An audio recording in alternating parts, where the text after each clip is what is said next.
Welcome to our channel, ladies and gentlemen. Thank you for taking your time to be part of us. The country has literally been plunged into a quagmire. We don't know what is happening because no one seems to be giving a direction. If you listen to all the political analysts, you listen to experts, you listen to economists, they feel like William Ruto is not a serious president. You could talk about the fertilizer and the capitation fee and the doctor strike. Now, after William Ruto ordered doctors to go back to work, saying that there was no money, very many experts are now calling on the president to ensure that he's got his priorities right. And one thing that has really shocked many is this: when you criticize the government that the economy is not doing well, they will be telling you how the economy is on the right trajectory, the economy is now doing well, it is stable. But when civil servants tell them, okay, the economy is stable, so can you actualize the CBA, the collective bargaining agreement that we had? Because if the economy is on the right trajectory, then you can easily project that even if you increase our salary by this percentage, then it's not going to affect it negatively, because in the next few years things are rolling down positively. Now when it comes to increasing civil servant salary, they will tell you the economy is not doing well, we cannot afford to pay you. So when they're praising themselves and how William Ruto is on the steering wheel, they tell you William Ruto has set the standards and things are doing well. But now you tell them, can you reciprocate that? They tell you, the economy is not doing well. One person who has been a thorn in the flesh to this government is Gathoni Wamuchomba. Gathoni is giving an analogy. She's saying that Nahumincha claims that there are people who are jealous of the way she's performing in that ministry, and that's why they want to sabotage her work. She claims that they tried sabotaging the new social health care. So Gadoni is saying this: we have a rot in the Ministry of Health, the Ministry of Education, and the Ministry of Agriculture. And then she's saying, okay, let's give Nahumincha some doubt. Can we come back to education? And she's revealing that there's a possibility that someone might have pocketed about 38 billion Kenya shillings that was meant for capitation fee. And she's breaking it down so that you understand whether people want to sabotage the government, or is it the government that is sabotaging itself. I want us to listen to Gathoni Wamuchomba and look at the nitty-gritties of what she's talking about. She starts by saying that our people are dying. When you look at the number of people getting in and out of the mortuary, then you realize that such scenario was last witnessed during the COVID-19. And she's saying, as Team Ground, they will not sit back and watch. Kindly listen to Gathoni Wamuchomba. Around our morgues are the scenarios and the scenes that we witnessed during COVID. It cannot be business as usual. And it will not be business as usual. And we are not going to sit as members of parliament, those of us that have conscience, to see those kind of scenes come back. It will haunt us today, and for future, it will. We must call a spade, Eric. President's advisors who are telling him that the economy cannot support and cannot absorb the needs of our doctors are wrong. And telling the president that doctors and Kenyans have to start adjusting to live within our means. It is not within our means to construct affordable houses when we cannot afford to take our loved ones to Form 1. And for your information, Kenya Kwanza government has failed to provide the right to basic education to our Form 1 students who graduated from class 8 last year. When Kenya Kwanza government came in, we were enjoying 100% transitions from class 8 to Form 1.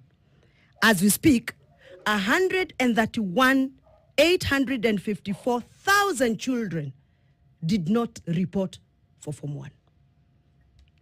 I heard the CS of health saying we are politicizing matters doctors strike. Let's put doctors aside. Are we politicizing the schools? Why are these children not in school? Where are these children? Why are they not in school? It is because the government has failed to make sure that they are bind with the policy that Kenya Kwanza found in place.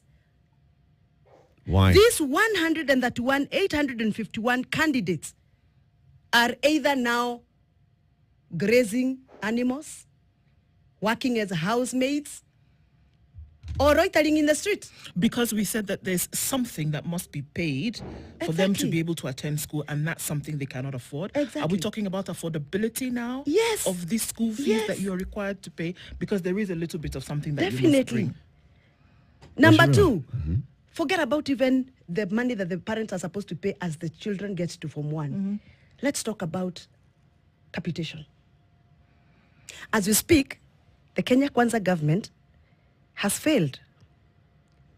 And you know, when I speak like this, people say, oh, she's part of Kenya Kwanza government and she's now talking against the Kenya Kwanza government. I'm not talking about against the Kenya Kwanza government. I'm talking about the people who made that Kenya Kwanza government are the people who are suffering.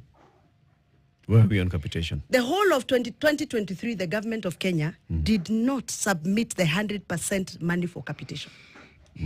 And I'll break for you down. Can I? Yes, please. First term 2023, schools were supposed to get each child 11,122 per child. The government, through the circular that was dated on 26 January 2023 by PS Belio Kipsang, the government released 3,706. Can you do your maths? They were supposed to release 11,122. They released only 3,706. What was the balance? About 7,400. And the government also retained 707 shillings per child, money that was supposed to be for NHIF, what we call Edu Afia. Yep. Yes. So the deficit for first term 2023 was 6,709. Second term, the government was supposed to release 6,673. Through a circular that was dated 14th June 2023 by Belio Kipsang, the PS, the government released 3,381 and retained 768 shillings per child for Edu Afia. Deficit for second term was 2,524. Third term 2023, the government was supposed to release 4,449 shillings per child.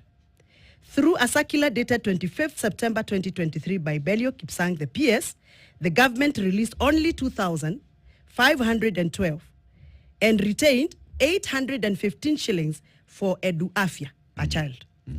Deficit for third term was 1,122 per child. So the total deficit for the year 2023 that Kenya Kwanza did not remit, it is 10,355 Per child. per child. So the total amount of money that Kenya Kwanza is expected to have released was 82 billion 888,723,744 shillings. What they received was 43 billion 874. So where is 38 billion 213 million 843,480 shillings? This money was in the budget. So where is it? Did this money go? That is why Team Ground is coming together So to ask these critical questions. very good.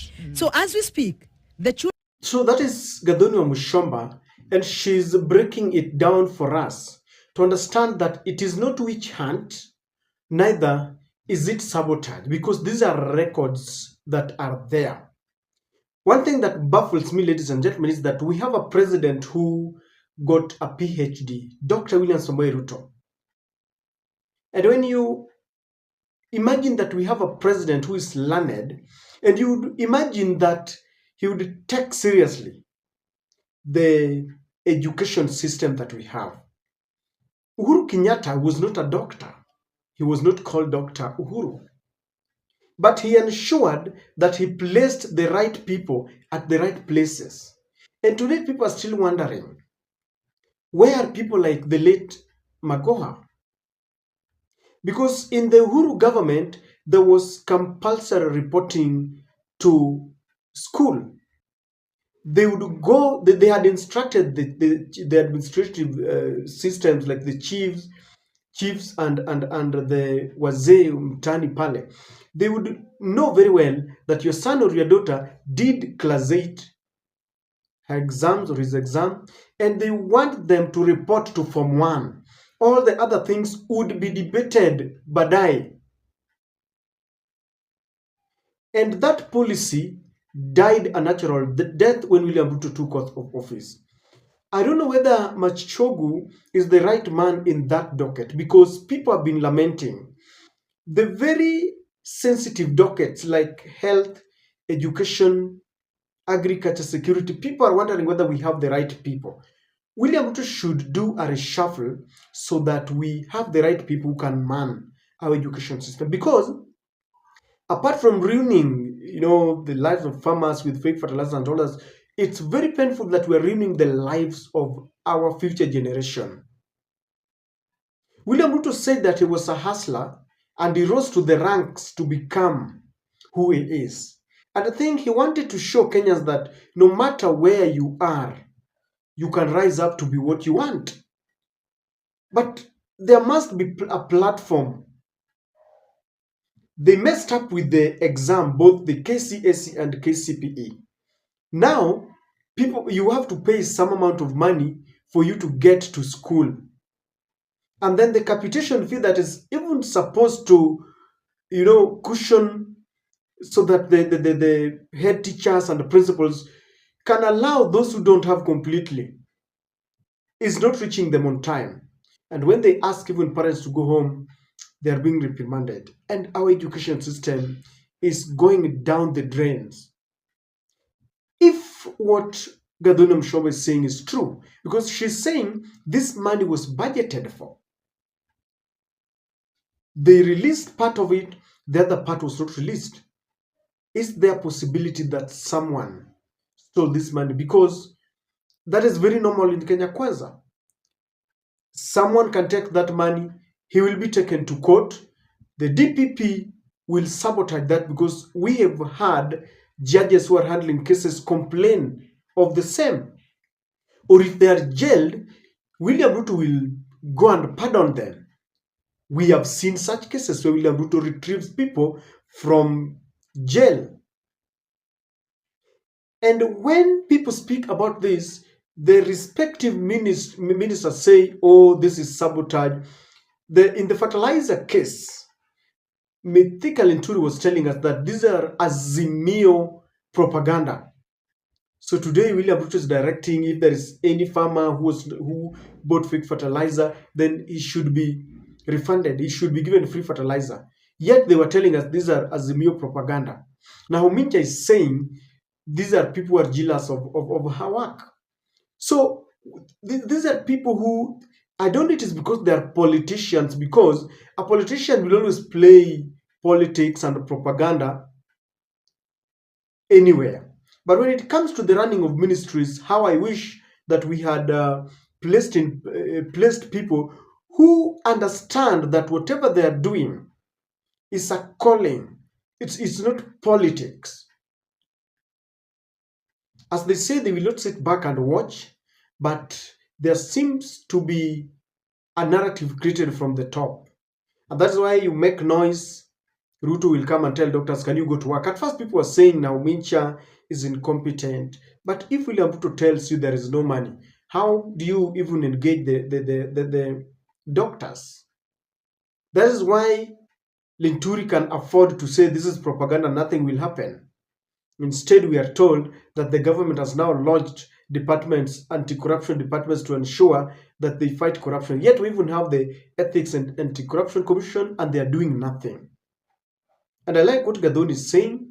She's speaking on behalf of the people who put UDA government in place. If it is true that 38 billion might have gone to someone's pocket, we don't have a country, ladies and gentlemen. That is my take.